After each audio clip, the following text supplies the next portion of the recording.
Hi friends, நாம் இன்றைக்கி வீடியோவில் என்ன பார்க்க போகிறோம் அப்படின்னு பார்த்தீங்கன்னா இட்லி பொடி. பொதுவாக இட்லி பொடினாலே எல்லோரும் கடையில் வாங்கி சாப்பிடுவாங்க. நான் இன்றைக்கி வீட்டில் எப்படி பண்ணலாம் அப்படிங்கிற மாதிரி காட்ட போகிறேன். இதில் சேர்க்குற இன்க்ரீடியன்ட்ஸ் எல்லாமே வந்து நமக்கு ரொம்ப ஹெல்த்தியாக இருக்கும், டேஸ்ட்டாகவும் இருக்கும். இது கூட நல்லெண்ணெய் ஊற்றி சாப்பிட்டிங்கன்னா இன்னும் நல்லாயிருக்கும். இட்லி, தோசை இந்த மாதிரி ஐட்டங்களுக்கு எல்லாத்துக்குமே நீங்கள் வந்து இதை யூஸ் பண்ணிக்கலாம். ரொம்ப ரொம்ப டேஸ்ட்டாக இருக்கும். வாங்க இன்றைக்கி இட்லி பொடி எப்படி பண்ணலான்னு பார்க்கலாம். இட்லி பொடிக்கு தேவையான இன்க்ரீடியன்ட்ஸ் என்னென்னு பார்க்கலாம் ஃப்ரெண்ட்ஸ். ஃபஸ்ட்டு நான் 200 கிராம் வெள்ளை உளுந்து எடுத்திருக்கேன். அதுக்கடுத்து பார்த்தீங்கன்னா ஒரு கைப்பிடி அளவு வத்தல் எடுத்திருக்கேன். இந்த வத்தல் வந்து நீங்கள் காரம் வந்து அதிகமாக சாப்பிடுவீங்க அப்படின்னா இதை விட கொஞ்சம் அதிகமாக எடுத்துக்கலாம். கம்மியாக சாப்பிடுவீங்க அப்படின்னாலும் இதை விட கொஞ்சம் கம்மியாக எடுத்துக்கோங்க. நான் கொஞ்சம் ஆவரேஜாக தான் எடுத்திருக்கேன். நெக்ஸ்ட் பார்த்தீங்கன்னா 150 கிராம் எள்ளு எடுத்திருக்கேன். அடுத்து பார்த்தீங்கன்னா 3 டேபிள் ஸ்பூன் வந்து மல்லி விதை சொல்லுவாங்கல்ல, அது வந்து எடுத்திருக்கேன். நெக்ஸ்ட் கருவேப்பிலை வந்து நல்லா ஒரு கையளவு எடுத்திருக்கேன் ஃப்ரெண்ட்ஸ். நெக்ஸ்ட் பார்த்தீங்கன்னா கடலைப்பருப்பு வந்து ஒரு 50 கிராம் எடுத்திருக்கேன். நெக்ஸ்ட் ஒரு 6-7 பல்லு பூண்டு எடுத்திருக்கேன். அரை ஸ்பூன் காயப்பொடி எடுத்திருக்கேன். இப்போ நான் அளவு சொன்னேன் இல்லையா, இதே இது நீங்கள் பெரிய ஃபேமிலியாக இருந்தீங்க அப்படின்னா இப்போ 200 கிராம் வெள்ளை உளுந்துக்கு பதிலாக 400 கிராம் எடுத்துக்கோங்க. இப்போ இவ்வளோ வத்தலுக்கு பதிலாக இதுக்கு டபுள் மடங்கு வத்தல் எடுத்துக்கோங்க. அதே மாதிரி 150 கிராம் எள்ளுக்கு பதிலாக 300 கிராமாக எடுத்துக்கோங்க. இந்த மாதிரி உங்களோட இன்க்ரீடியன்ஸை வந்து நீங்கள் டபுளாக பண்ணிட்டீங்கன்னா உங்களுக்கு நிறைய இட்லி பொடி கிடைக்கும். இதை வந்து நீங்கள் ரொம்ப நாள் வச்சு யூஸ் பண்ணிக்கலாம் ஃப்ரெண்ட்ஸ். வாங்க இப்போ நம்ம இட்லி பொடி எப்படி பண்ணலாம் அப்படிங்கிறத ஸ்டெப் பை ஸ்டெப்பாக பார்க்கலாம். இது எல்லாத்தையுமே நம்ம இப்போ என்ன பண்ண போகிறோம் அப்படின்னா தனித்தனியாக வறுத்து அரைக்க போகிறோம். ஃபஸ்ட்டு நம்ம வெள்ளை உளுந்தை வந்து வறுக்க போகிறோம் ஃப்ரெண்ட்ஸ்.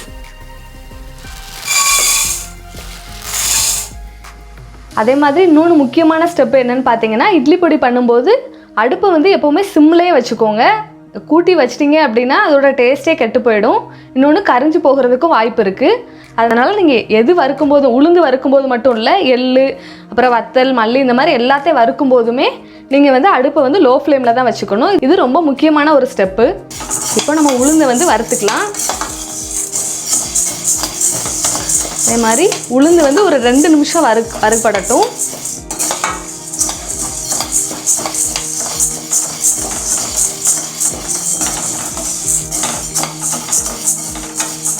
நெக்ஸ்ட் இந்த உளுந்து கூடவே பார்த்தீங்கன்னா நம்ம இந்த கருவேப்பிலையும் சேர்த்து வறுக்க போகிறோம். 2 நிமிஷம் கழிச்சு நான் அந்த கருவேப்பிலையும் வந்து போடுறேன். இட்லி பொடி திரிக்க போகிறீங்க அப்படின்னா கருவேப்பிலையை வந்து சீக்கிரமாகவே கழுவி காய வச்சு எடுத்துக்கோங்க ஃப்ரெண்ட்ஸ். ஈரத்தோடு வந்து வறுக்க முடியாது. நான் 2 மணி நேரத்துக்கு முன்னாடியே கழுவி காய வச்சு எடுத்திருக்கேன்.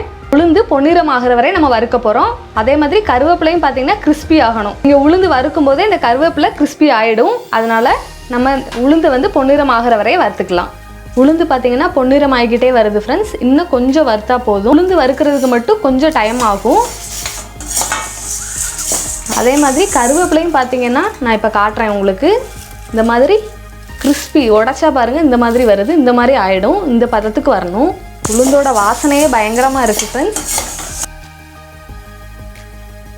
உளுந்து வந்து வறுத்தாச்சு. இப்போ நம்ம வேறு இதில் மாற்றிக்கலாம்.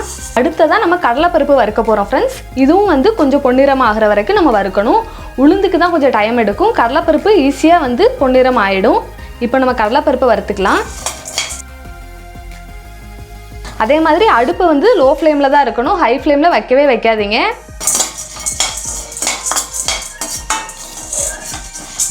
நீங்கள் இப்படி மிக்ஸ் பண்ணி விட்டுக்கிட்டே தான் இருக்கணும். நீங்கள் விட்டுட்டீங்க அப்படின்னா ஒரு பக்கமாக இது கரிய ஆரம்பிச்சிடும். கடலைப்பருப்பு வந்து இப்போ பொன்னிறம் ஆயிடுச்சு ஃப்ரெண்ட்ஸ். இந்த பதத்துக்கு நீங்கள் வறுத்துக்கணும். இப்போ நம்ம இதை வேறு பிளேட்டில் ட்ரான்ஸ்ஃபர் பண்ணிடலாம். அடுத்ததாக பார்த்தீங்கன்னா நம்ம எள்ளை வறுக்க போகிறோம். ஜென்ரலாக இட்லி பொடிக்கு வந்து எள்ளு சேர்க்க மாட்டாங்க, ஆனால் நாங்கள் எள்ளு சேர்ப்போம். இது வந்து இட்லி பொடிக்கு இன்னும் டேஸ்ட்டை வந்து அதிகப்படுத்தும். நீங்களும் ட்ரை பண்ணி பாருங்கள். இந்த எள்ளு எது வரைக்கும் வறுக்கணும் அப்படின்னு பார்த்தீங்கன்னா எள்ளோட ஸ்மெல்லு வந்து உங்களுக்கு வர ஆரம்பிக்கும். அந்த டைம் வரையும் நீங்கள் வறுத்தா போதும். கிட்டத்தட்ட ஒரு 2 நிமிஷம் வறுத்தா போதும்.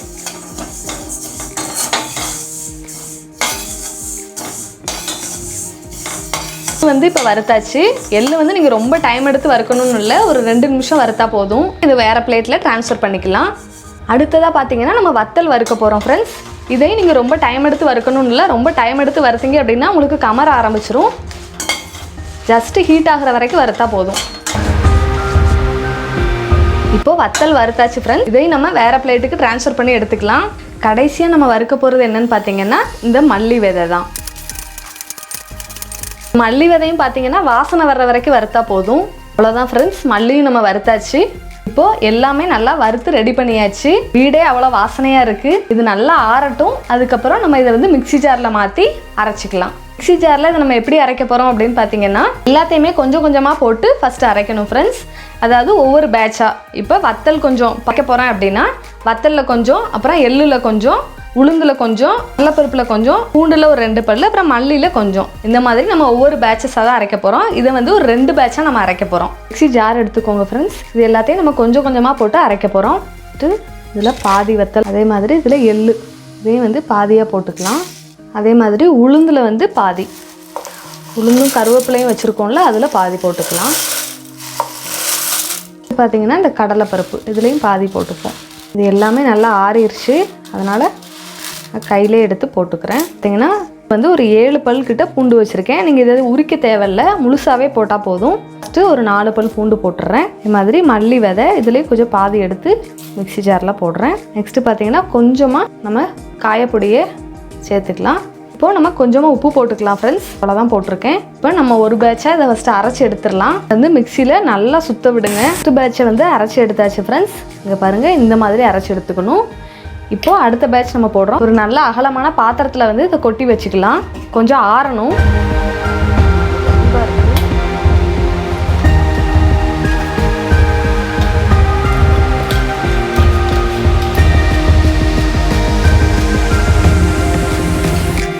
நம்ம அடுத்த பேட்ச் போட்டு அரைச்சிக்கலாம். இது உள்ளதை எல்லாத்தையுமே போட்டு அரைச்சிருங்க.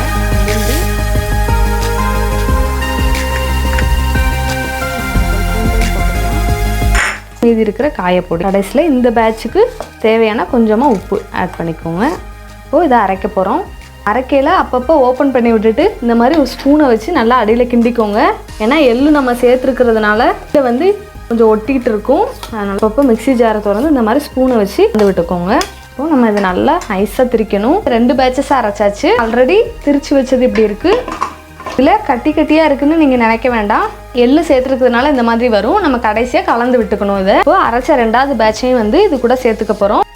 இதை நல்லா கலந்துட்டு மறுபடியும் ஒரு பேட்சாக போட்டு அரைக்க போகிறோம். இப்படி வந்து இந்த மாதிரி வந்திருக்கு. இப்போ இந்த கட்டியை ஃபுல்லாக நம்ம எடுத்து விட்ருவோம். அரைக்க ஸ்டார்ட் பண்ணும்போது கம்ப்ளீட்டாக ஆறி இருந்தது. நம்ம அரைச்சதுக்கப்புறம் இப்போ கொஞ்சம் பொடி சூடாக தான் இருக்குது. இந்த மாதிரி கலந்து விட்டுருங்க. இப்போ நம்ம இன்னும் மறுபடியும் ஒரு 2 பேட்சஸாக போட்டு அரைச்சிக்கலாம். இந்த ஸ்டேஜில் உப்பு கம்மியாக இருக்குன்னு நினச்சாலும் நீங்கள் ஆட் பண்ணிக்கோங்க. சூடான பாத்தில் தான் இருக்குது. நல்லா ஆறணும். சின்ன கட்டிகள் இருந்ததுன்னா நீங்கள் கரண்டியை வச்சு நல்லா மிக்ஸ் பண்ணி விட்டுக்கோங்க. எல்லாமே போயிடும். இது நல்லா ஆறின உடனே ஒரு ஏர்டைட் கண்டெய்னரில் போட்டு மூடி வச்சுக்கோங்க. 6 மாதம் வரைக்கும் கெடாமல் இருக்கும். சுவையான இட்லி பொடி சூப்பராக ரெடி ஆயிடுச்சு ஃப்ரெண்ட்ஸ். நீங்களும் உங்கள் வீட்டில் ட்ரை பண்ணி பார்த்துட்டு கமெண்ட்ஸில் எப்படி இருந்ததுன்னு சொல்லுங்கள். இந்த வீடியோ உங்களுக்கு பிடிச்சிருந்ததுன்னா லைக் பண்ணுங்கள், ஷேர் பண்ணுங்கள், கமெண்ட் பண்ணுங்கள். நம்ம சேனலுக்கு சப்ஸ்கிரைப் பண்ணுங்கள். தேங்க்யூ.